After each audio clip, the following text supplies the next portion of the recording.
This class is part of the Lessons in Tanya project. More classes available at lessonsintanya.com. Major funding for this Tanya class is provided by the Mettel Corporation. Additional funding is provided by Tanya students like you. Lessons in Tanya. The Tanya of Rabbi Schneur Zalman of Liadi, taught by Rabbi Ben Zion Krasnianski. Tanya's text elucidated by Rabbi Yosef Weinberg.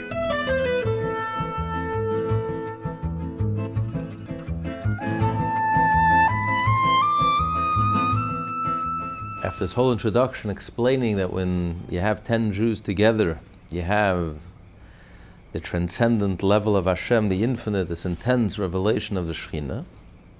So he says, therefore, it is evil in my eyes, a conduct that takes place under the sun in general.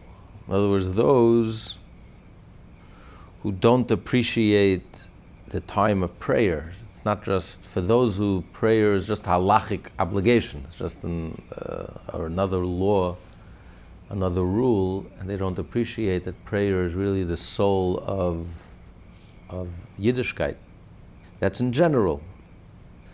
And even amongst those who do, he says, our brethren and our friends who make the proper preparations for prayer, appreciate what prayer is. But the problem is they remain with the preparation. They don't never get to the prayer itself.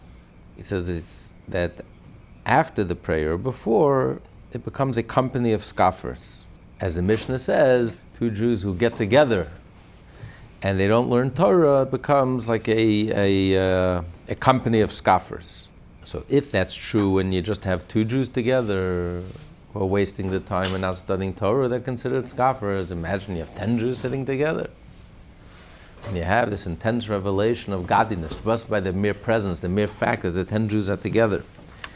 And they're not studying Torah, this pushes away Hashem. If, when a Jew sins in secret, you repulse the feet of the Shekhinah, when you have 10 Jews together, when you have the Shekhinah itself, the entire Shekhinah, if you're not studying Torah, you're repulsing the entire Shekhinah.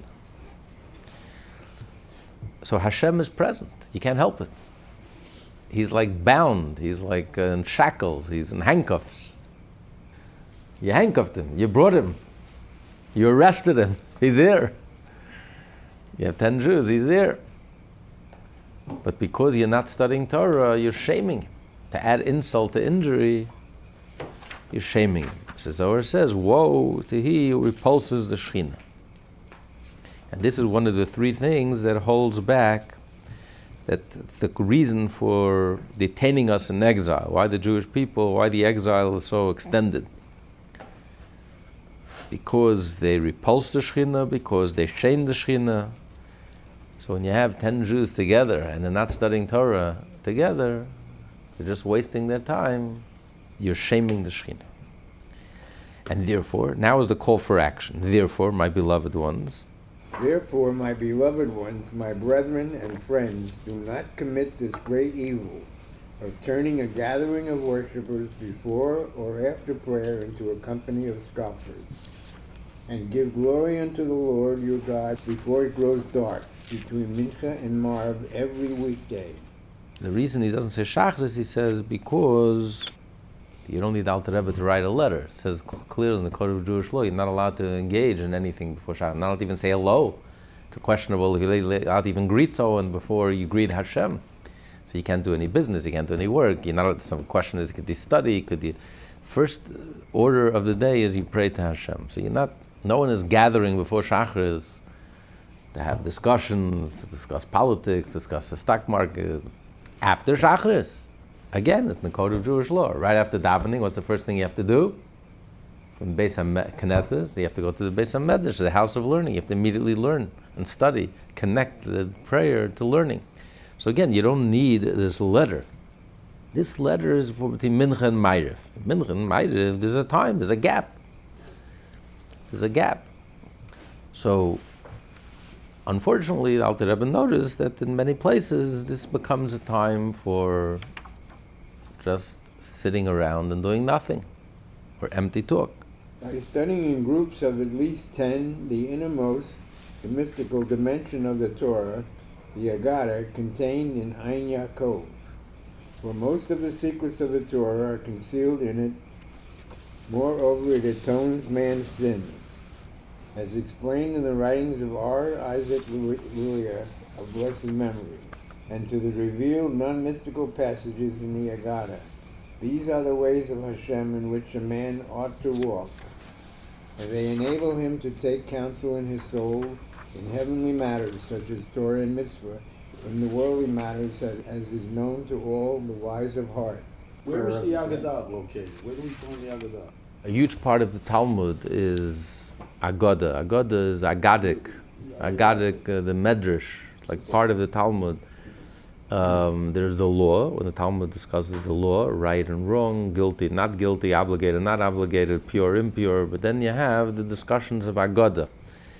The stories in the Talmud, things that are not directly related to law, but the stories, and he says the Agada, most of the secrets of the Torah are hidden in these stories in the Talmud, and not just nice stories, but they contain very powerful lessons and very inspiring lessons. The Talmud tells us stories of the rabbis and tells us all different types of stories and explanations, and the Torah, Agadic explanations, Midrashic explanations.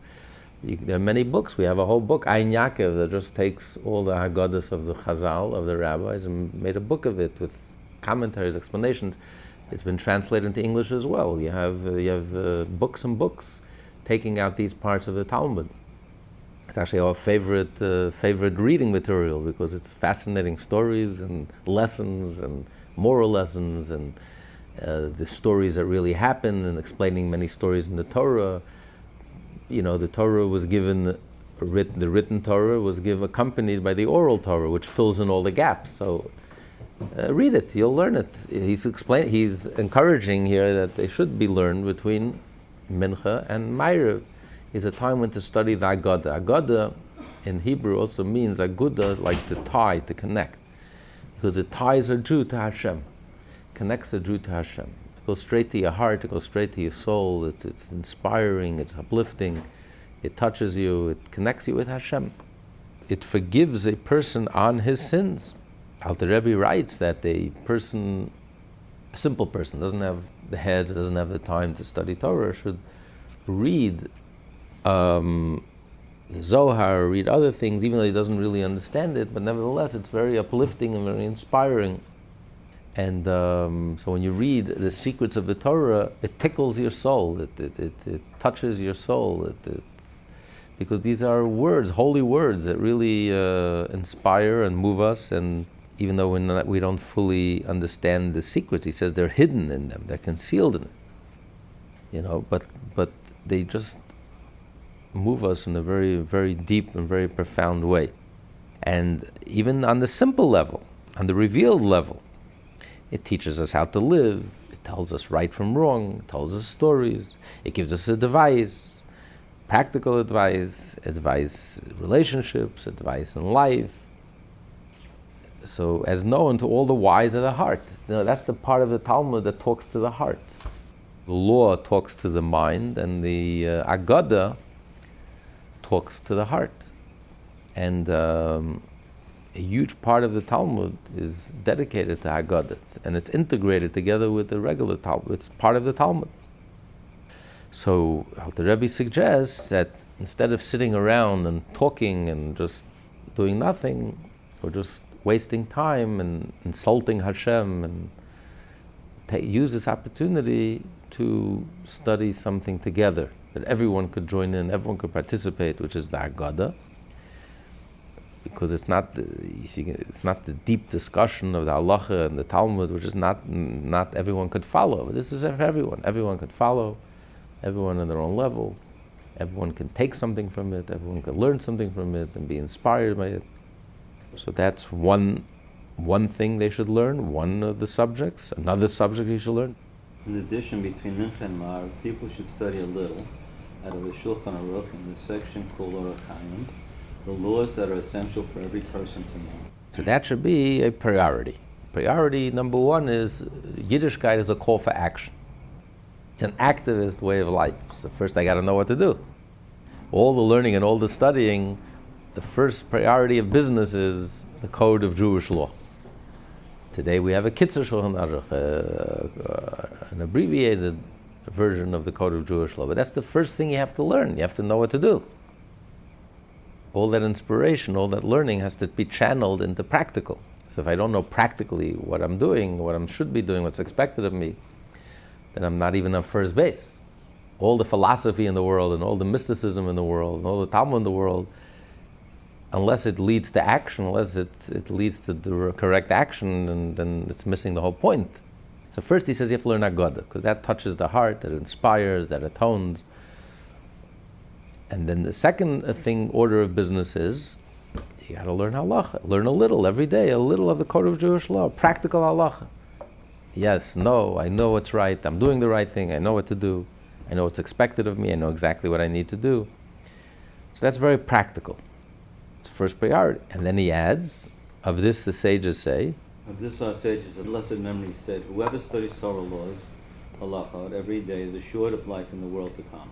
This refers to clear and definitive rulings that are of practical relevance, as explained in the commentary of Rashi at Lach, that the term halacha refers to final rulings without the surrounding debates and argumentation. When the Gemara says, whoever studies halacha every day is assured a portion of the world to come, he's singling out halachas doesn't mean the whole controversy and discussion that led you to the conclusion, but it means the conclusion, just the outcome, just studying the outcome, the conclusion.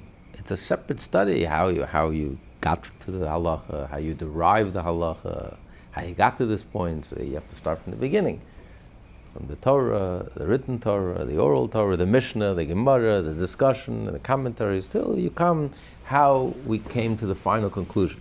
It's volumes and volumes and pages and pages and discussions and discussions. Here we're talking about just the essence, the extract, the point, the bottom line. What do I do? Simple instructions. This, that. Yes, no.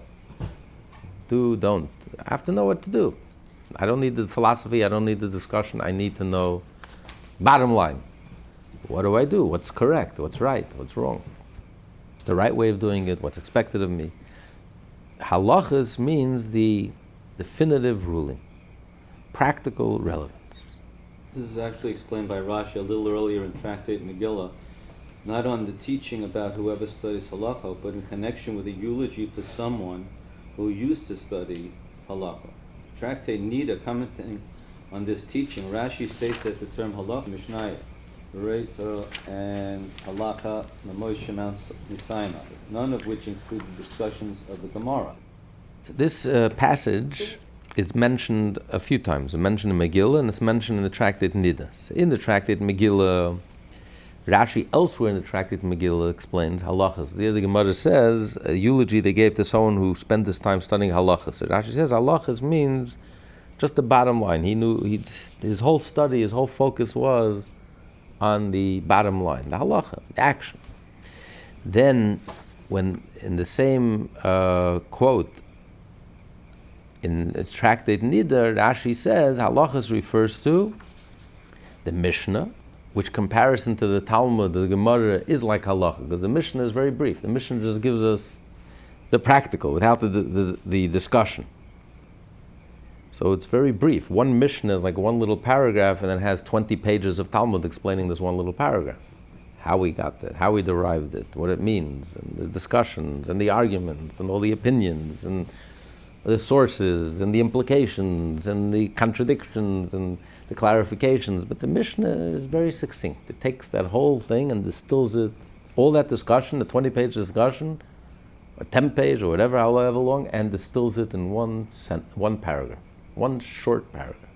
That's the meaning of halacha. Or the Braisa, which is also very brief and succinct. And then halacha l'Moshe Messina, which is a law that was transmitted from Moses at Sinai. So again, it's a very succinct, very brief. So that's what halacha refers to. So when it says that if you learn the halachas, you merit a share in the world to come, we're referring very specifically to a type of learning. A learning halachas, practical laws that apply to real life. And whoever studies halacha every day is assured a share in the world to come, because that is the first priority. When you study Torah, there's many parts of the Torah. The first priority, the number one priority is halacha. You have to know right from wrong. If you don't know, if you don't study, you simply don't know. Very simple. So if you study, let's say, Chumash with Rashi... That's not halacha. So then you're not assured of a place in the The Gemara says one thing, and one thing only. If you study halachas every day, you're sure, because it means you're taking the Chumash and Rashi seriously. It's all about living a Jewish life. Torah is about life. Mm-hmm. So Shulchan Aruch, the Code of Jewish Law, translates all that Torah into real life.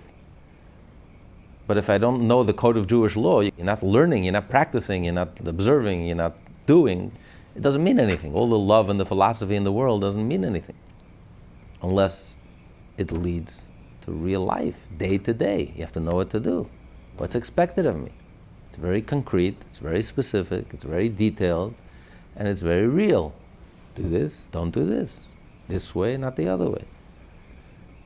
So halacha is really the crown of the Torah. That's really the essence of the Torah, the application, because it's not bound, it's not limited to the mind. The part of the Torah that engages your mind. It's one part of you.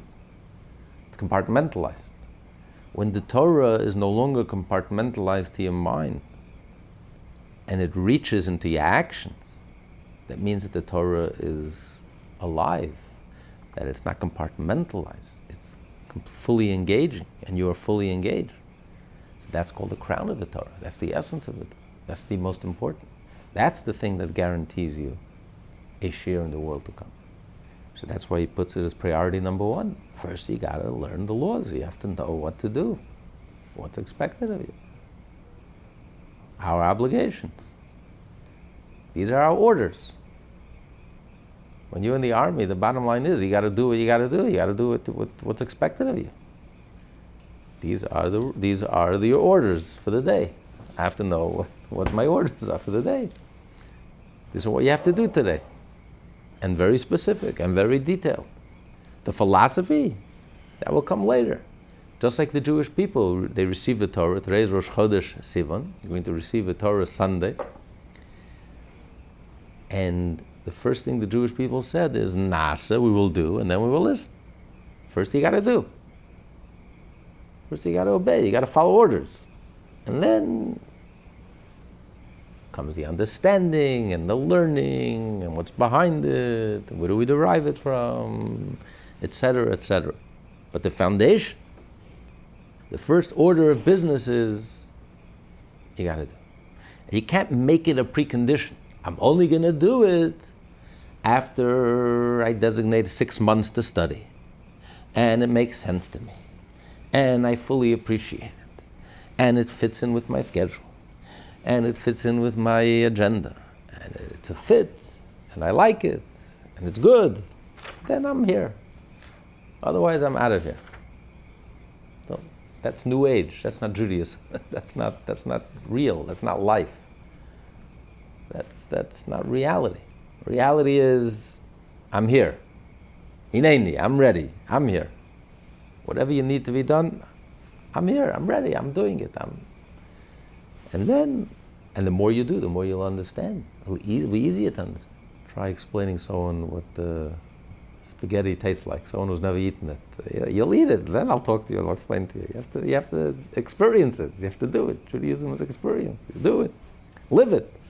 You'll do it and you'll live it. That alone will bring the understanding. That alone will help you with the understanding. If you can't make understanding a precondition, when I study it fully and in depth, and it's like when you go to the doctor and he gives you an aspirin, he gives you a pill, you're not going to tell the doctor, wait a minute, you think I'm a fool? I'm going to take a medicine, poison, it's going to harm me. First, let me enroll in medical school for 6 years or 8 years, however long it takes. Once I understand the whole process and I understand what's going on, I understand then I'll take it. You won't be around then, but that doesn't work like that. Real life doesn't work like that. So why is Judaism any different? You think all those who fly in a plane understand how the plane flies? If that would be a precondition to flying in a plane, because otherwise, which sane person would risk his life, fly in the air, and not worry you're going to come crashing down, tumbling down? How does a plane fly? How is it possible? First, let me go to school. Let me learn and understand how it works. If that was a precondition, anything in life, nothing would get done. 95% to 99% of life we take on faith. Plane flies, we don't question. We may be curious. Someone who has a brain is interested and curious. And when you have time, you'll learn, you'll study, you'll figure it out. But it's not a precondition. I'm not going to use a computer till it makes sense, till I understand how it works, until, a fax machine, a laser, until it makes sense and I understand it. That's not the way life works. First you got to do. And you take it on faith. Trust. So you got to learn the laws. Live. Experience. And then comes the understanding, the depth and the full body of knowledge, which is an obligation. We're obligated to study Talmud. We're obligated to go deeper and to understand fully and to embrace and to learn the whole thing from beginning, middle to end. It's part of our obligation. But the first order of business you got to do. You got to do means within the Torah itself, you got to learn the practical laws. I got to know what to do. Learn the code of Jewish law. When you wake up in the morning, you do this. You pray this. Whatever you have to do, this is the order of the day, the agenda of the day. I know what to do and what's expected of me. What my duties are, what my obligations are, what my responsibilities are. And then will come the understanding and the rest. But this is the first order of business. So first he says you got to learn Agoda, because Agoda is the inspiration. A person has to have a heart. If your heart is not into it, there's no connection, then it's all dry.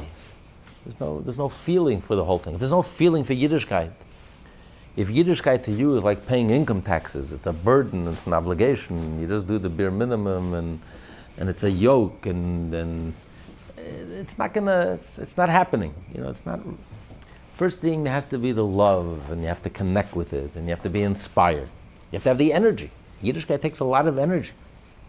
If you're not energized, and you're not inspired, and you're not enthusiastic, and you're not in love, and you're not passionate about it, and joyful, the whole thing is going to peter out. It's not real. So the first thing, you got to ignite the spark. You have to have a fire. Light the fire. First thing, the Alter Rebbe says, you got to learn Agoda. You got to learn the parts of the Talmud that really talk to our heart, talk to our soul, inspires us. Then, first order of business, you got to learn Halacha. You have to learn a little every day.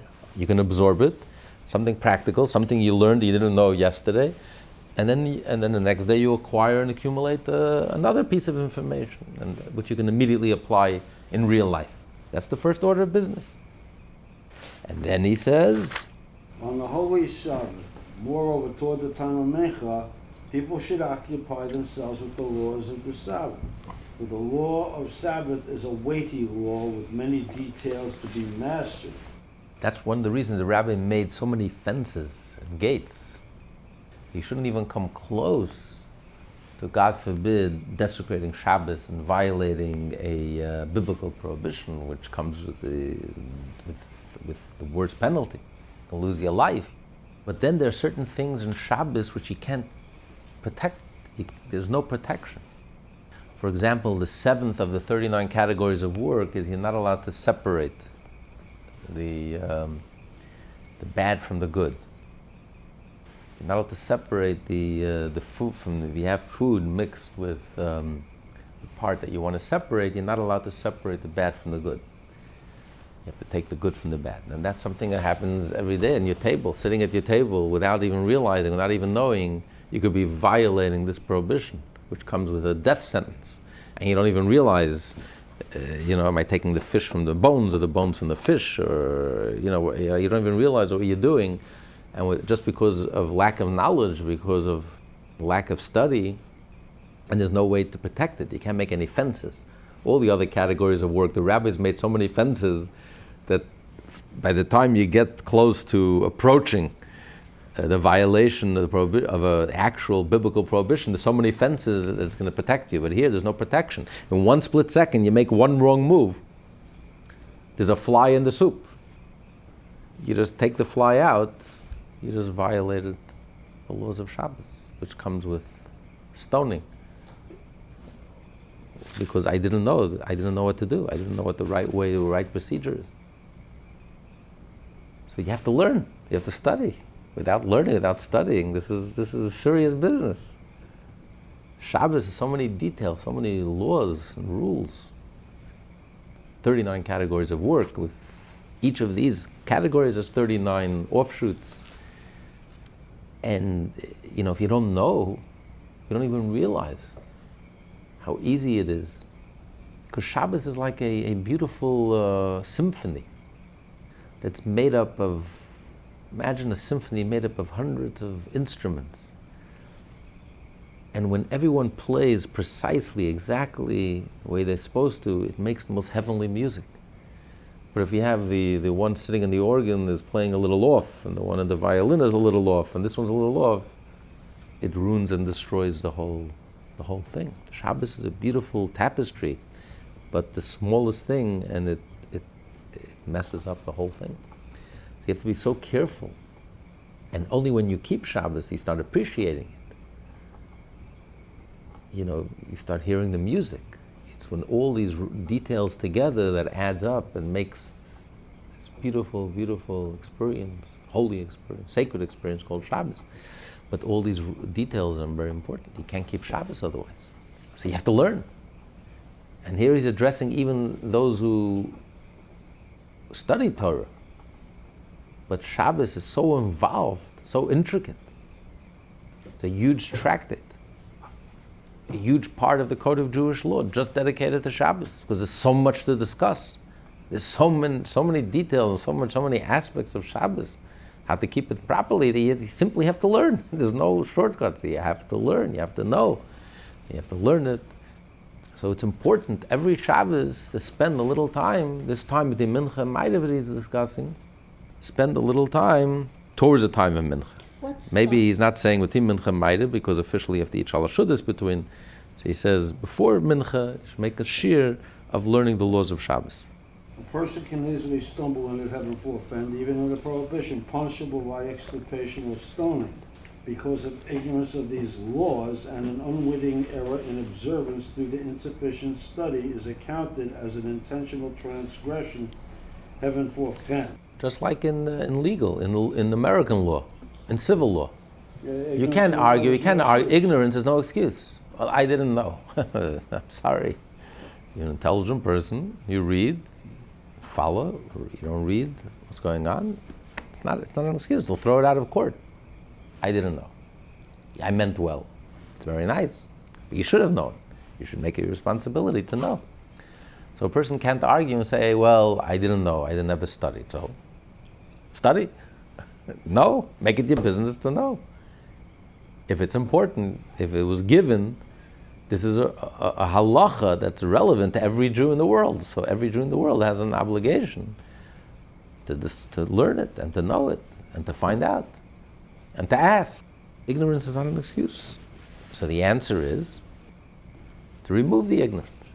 Every Shabbos is to be a shir learning the laws of Shabbos, a little at a time.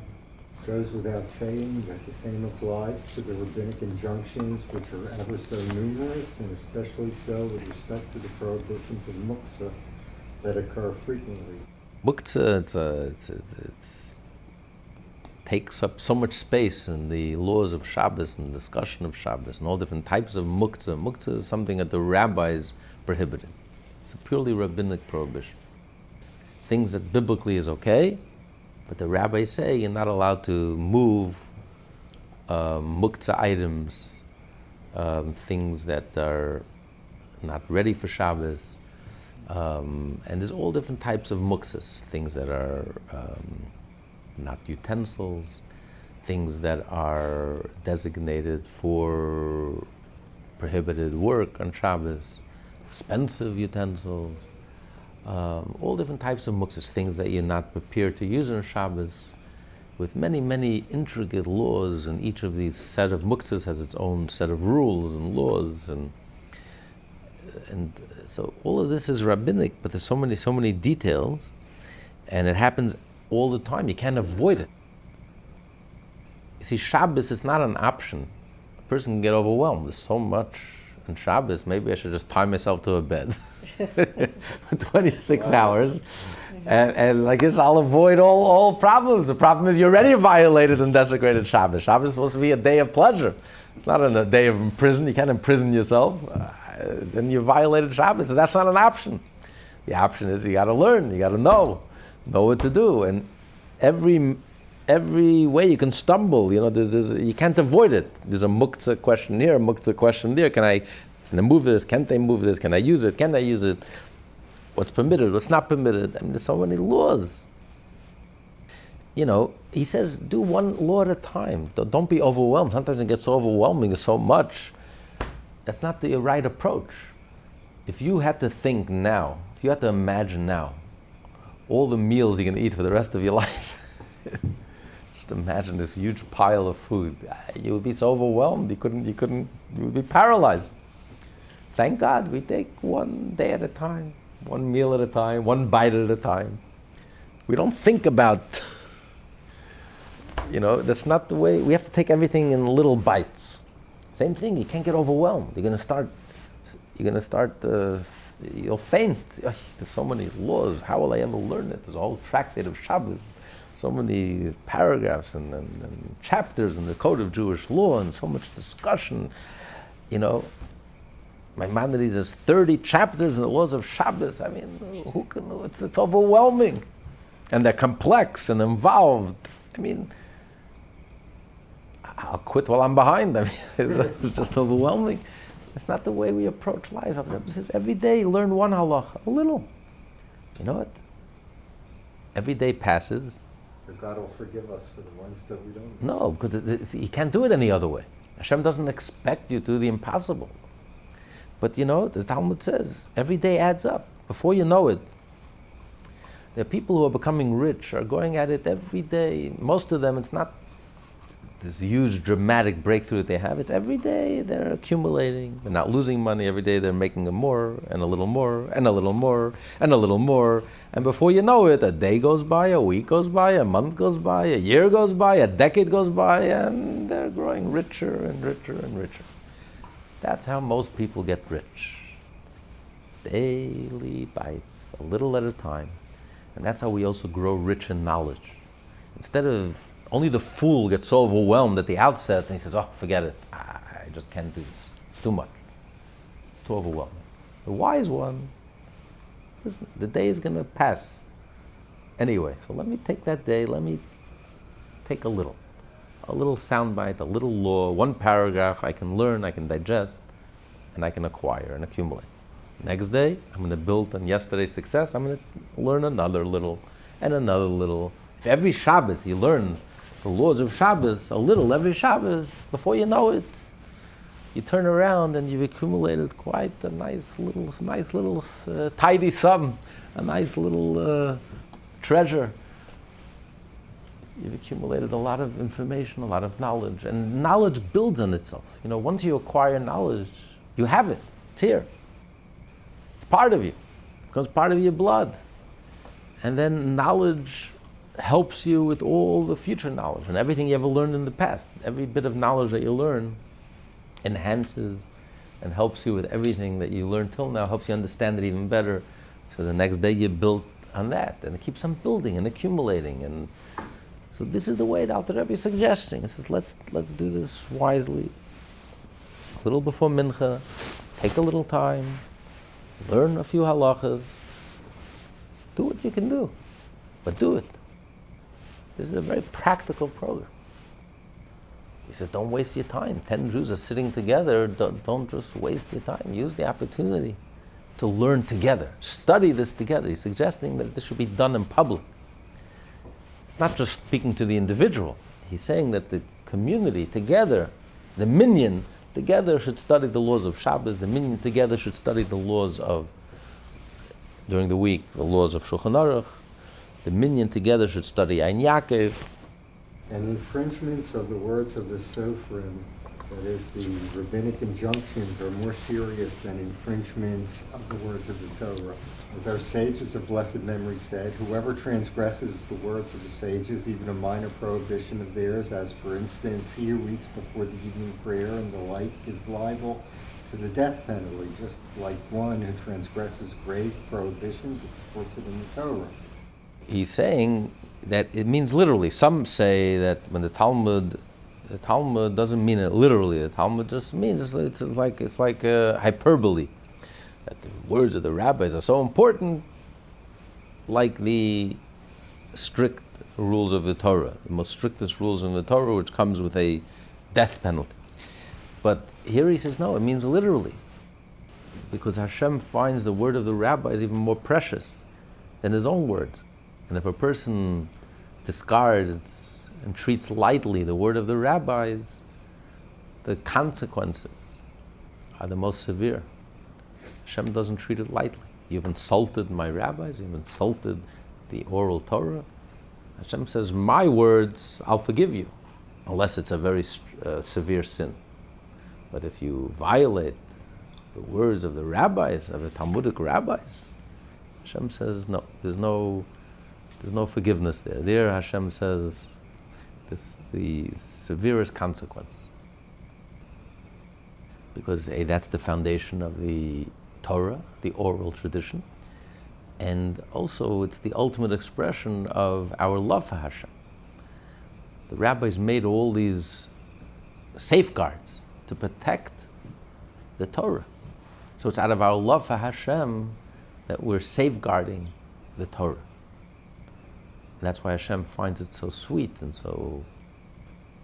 Because the rabbis understood the spirit of the law, not just the law itself, understood the whole spirit behind the law and what Hashem really is hinting at, what Hashem really wants and desires, and they paint us the whole picture.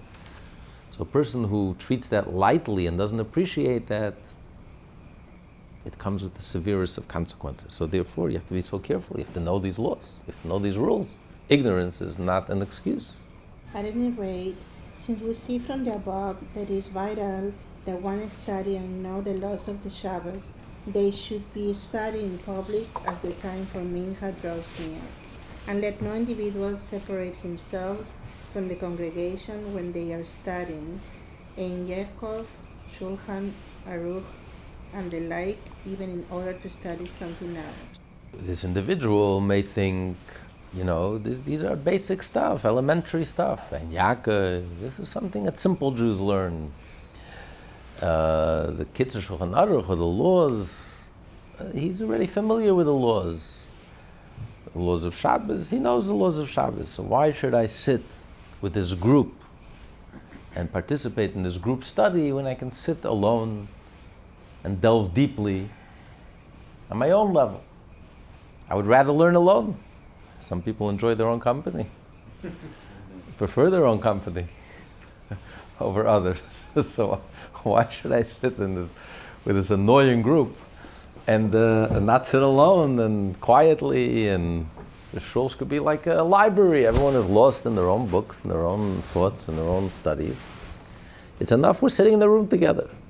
It's not so bad. We're not wasting our time. We're not, we're not shooting the breeze. Everyone in the room is learning, privately and individually. But here the Alter Rebbe is saying the importance of 10 Jews learning together. Because since Hashem's presence is found wherever there are 10 Jews, yes, 10 Jews in the room, Hashem is present. But when you do a mitzvah under those circumstances together, when you study Torah together, it's so much more powerful. Then that presence of Hashem is internalized it's in a whole different level. So that's why he's encouraging even the individual who individual needs encouragement because he doesn't need the group. He's very happily learning himself. He prefers learning by himself. Maybe it's easier for him to learn when he's learning himself.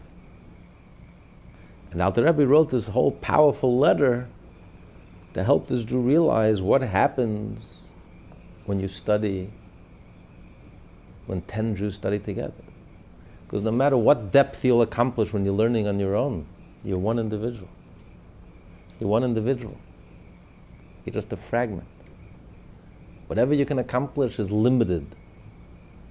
Is limited to whatever your soul could receive, which is finite and limited. But when 10 Jews study together, you're drawing down the infinite. You're drawing down Hashem himself. And therefore it's a whole different level. The learning is on a whole different level. The penetration into your soul is on a whole different level. The effect of your soul, of having the Shekhinah itself,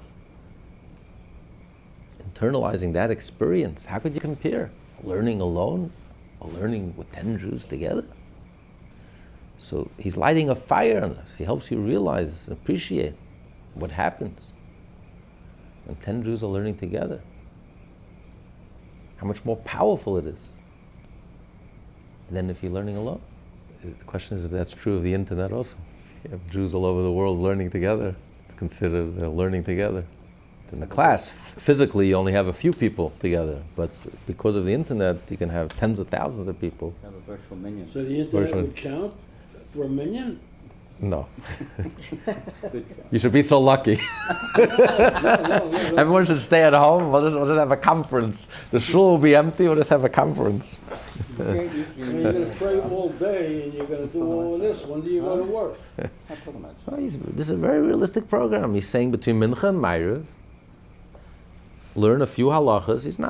This is not an impossible program. He's not asking you to spend 24/7 in the shul. Saying you're in a shul right after davening, instead of wasting your time and talking politics or talking nonsense or talking business, do something together, learn something together. Learn Ein Yaakov together, learn halachas together, learn together. That's what he's asking. Very, very practical. It's very practical, very realistic. He's not asking pie in the sky. It's very simple, and a person may think it's too simple.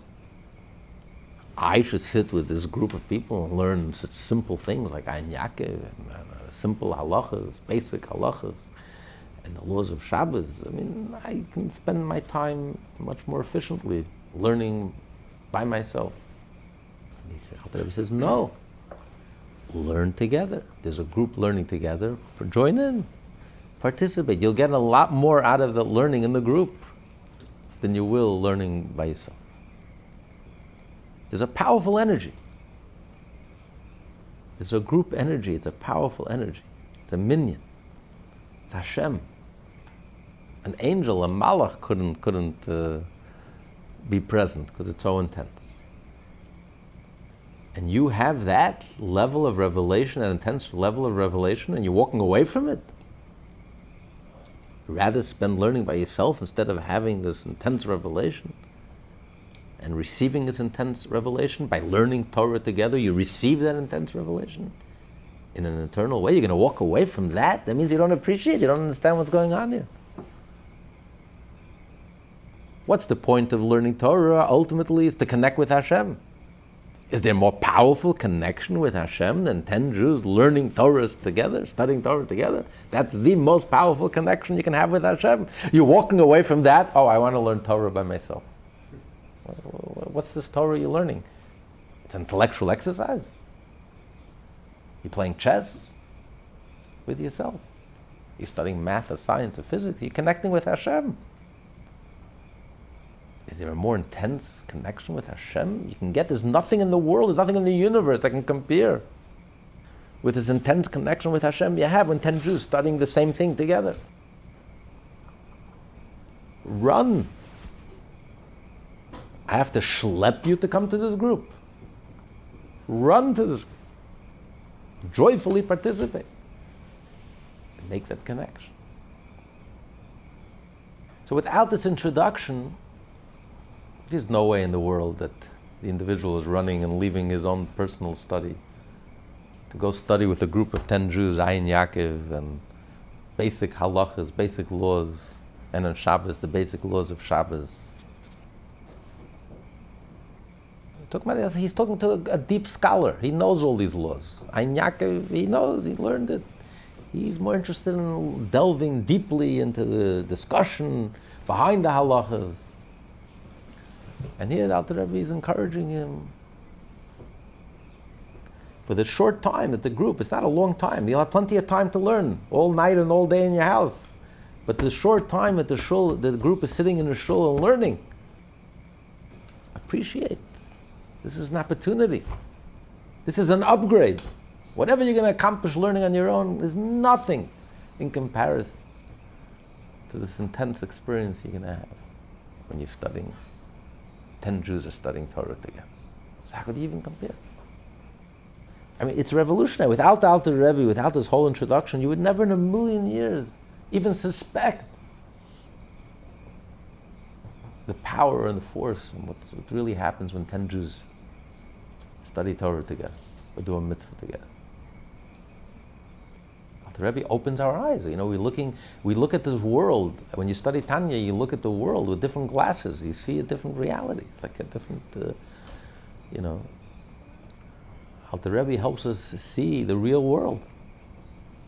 It's a different world. It's completely counterintuitive. You would never, in a million years, come to this realization or conclusion.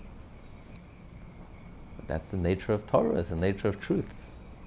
It's a revelation. That's why it's called revelation. It's counterintuitive. It's a startling revelation. But this is the emes. This is the truth. This is the way it is. This is reality. So once you know this reality, the Rebbe says, and make sure that the individual, don't separate yourself. Even if you want to learn something else, even if you're ready, you want to learn something else, you want to go deeper, and says you should sit down with everyone else, participate, whatever the congregation is doing, join with them. You're studying Ein Yaakov. You're a brilliant scholar. I'm going to study Ein Yaakov. Yeah, study Ein Yaakov. Sit there and study Ein Yaakov. It'll do you good. Halachas, whatever they're learning, join it. It goes without saying that one should not leave if there are not 10 without him. Here he's talking about even if there is 10 without you, even if there's 10 without you, if you appreciate what's going on and what's happening with these 10, and you can connect with Hashem in the most intense way possible. I don't care if there's 10 or there's 20 or there's 100, I'm there. But if you are the 10th, and by you walking away, you're going to leave them, that they're going to be left with 9. You're robbing them and taking away this powerful, intense revelation, which only comes when you have the magical number of 10, when you have a quorum, when you have a minyan. Oh, that's the worst. How could you do that? How could you be so heartless? How could you be so cruel? What kind of monster are you? How could you do this to them? You're depriving them of a minyan? Of this intense revelation of Hashem? Because you want to sit and learn and study on your own? To him who does leave, I apply the verse, and those who forsake Hashem, who forsake the study of his Torah, shall be consumed, as our sages of blessed memory have said, with respect to every sacred matter. So there, the Talmud is discussing a minyan that gathers together to daven. And only when there's a minyan, you can say Hashem's name, and if you walk away and you deprive 9 Jews from davening together, it's the worst thing in the world. Hashem says, you've abandoned me. And whoever abandons me like that, because here I was present with a minyan and you abandoned me, you shall be consumed. If that's true with davening, how much more so that's true with the studying of Torah. Continue. For there is no holiness like the holiness of the Torah, since the Torah and the Holy One, blessed be He, are entirely one. Strictly speaking, our sages applied the above verse, and those who forsake Hashem shall be consumed. Only to a person whose leaving bars the congregational recital of a Devar Dekusha, a text involving the sanctification of Hashem's name, which cannot be done without a quorum of 10. By contrast, though, the quality of the Torah study is enhanced by a quorum of 10. This is not a prerequisite condition. Nevertheless, the fact remains that there is no holiness like the holiness of Torah. When 10 Jews study together, they draw down the most exalted degree of holiness and an intense indwelling of the Shekhinah, as explained above. In this sense, then, an individual whose leaving disrupts the study group of 10 may be likened to one whose leaving prevents a minion from reciting Kedusha or the like. So the whole purpose of studying Torah ultimately is to connect with Hashem, because Hashem and His Torah are one. It's divine. It's a divine experience. And if that's the whole purpose of studying Torah, there's no more intense connection, there's no greater connection than when 10 Jews are studying Torah together. And you deprived, not only you walked away from that opportunity for yourself, but you're depriving 9 other Jews by you walking away, depriving them of that opportunity to connect with Hashem on such an intense level, such a powerful way. And you've caused Hashem to be removed. So you've abandoned Hashem. So whatever the Talmud says about someone who leaves a minyan, someone walks out of the minyan, that's the worst thing in the world. There is a minyan in the house, and someone walks out, and they can no longer daven and say Kaddish and do whatever they have to. That's the worst thing. The Talmud uses the worst language on that person. How could you do that? Well, the same applies to 10 Jews who are studying Torah together, and one person decides to abandon them, abandon ship. He has better things to do. No, he's not wasting his time. He has better things to do. He wants to study Torah alone. What's so terrible? He wants to go, move away to a corner, and then study Torah on his own. You've abandoned them. You've broken up the minyan. You've removed that intense level of revelation. Moreover, whoever separates himself from the community will not merit to witness and participate in the community's consolation. The Alter Rebbe concludes, "But he who listens to me shall dwell securely, and in his days and in ours Judah shall be saved, and Yerushalayim shall dwell securely." Right. Amen. May this be his will. This is the verse that the Talmud brings, that he who does participate in the pain of the community will also be consoled together, will witness the consolation of the community. So he's saying that those who do participate in the community, who feel part of the community, who relish, cherish the community, cherish the congregation, cherish the community. Even if you may be an individualist, and you may be an isolationist, and you may be antisocial, introspective, and you thrive on your own. You thrive on your own. You prefer your own company. You love to entertain yourself. You don't find other people so entertaining. You find yourself very entertaining. But you have to cherish and appreciate community. Being part of a minyan, being part of 10 Jews. 10 Jews gathering together. Every time 10 Jews gather together, you have to realize how powerful it is, how special it is, how unique it is. Nothing like it exists in the whole universe. Forget about the whole world. Even the angels get together, you don't have that. All the angels together don't add up to what 10 Jews add up to. Can you imagine? The Shekhinah itself, Hashem himself, not a fragment. Hashem himself, in his infinite transcendent self, is manifest and present. It's so transcendent and so infinite, we can't even feel it, because it's so beyond us. Even subconsciously, we're not even aware of it. Before the Alter Rebbe revealed this to us, before the Baal Shem Tov and the Maggid revealed it to us, that how an angel can't even be in that presence, we weren't even aware. We're completely oblivious. We're blissfully ignorant. Completely oblivious to the power of that moment, the power of that experience. But that's the reality. So once we know it, we should learn to appreciate it, cherish it, feel part of it, that we belong and connected to something much larger than all of us put together. We're part of that community. So as great as the individual is, the individual has to participate with the community and has to feel part of it. The greatest Jewish genius in the world, the Ragachover Goyen, was known to be not only a genius in his day and age, he was probably one of the greatest geniuses of the last few hundred years. The Rebbe received a smicha from him, his ordination from him. As great as he was as an individual, he would go to shul 3 times a day and daven with a minyan, with 9 simple Jews. Daven, Shabbos, Mincha, Ma'ariv. Because as great as the individual is, we're part of a community. Rabbi Shimon Bar Yochai taught, he says, if one Jew is missing from Mount Sinai, Moses cannot receive the Torah. There's a congregation, there's a community. So on one hand, every individual matters. We have to cherish the individual. The individual doesn't get lost. Every individual is a world. If they save one life, you save the whole world.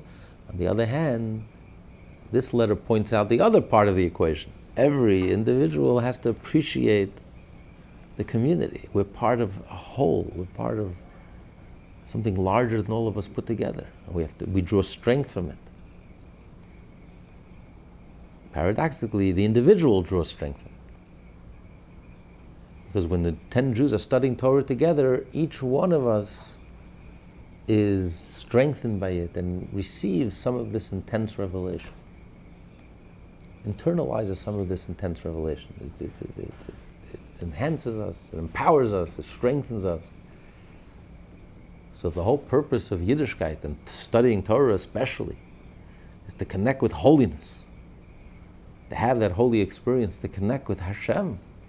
There's no greater connection, there's no greater opportunity. It's not possible. No individual can do this alone. Then when you have 10 Jews together. So 10 Jews are studying Torah together. Sit down, have a seat. Bolt your seat. Put on your seatbelt. Don't run, don't go. Enjoy. Enjoy the moment, enjoy the experience, study together, learn together. And you'll have plenty of time to study alone, individually. But cherish those moments. Run towards those moments. So this definitely changes our whole underlying assumption of how we look at each other. We look at the minyan. We look at the group. We look at the community. And it's the perfect preparation for Shavuos, the giving of the Torah.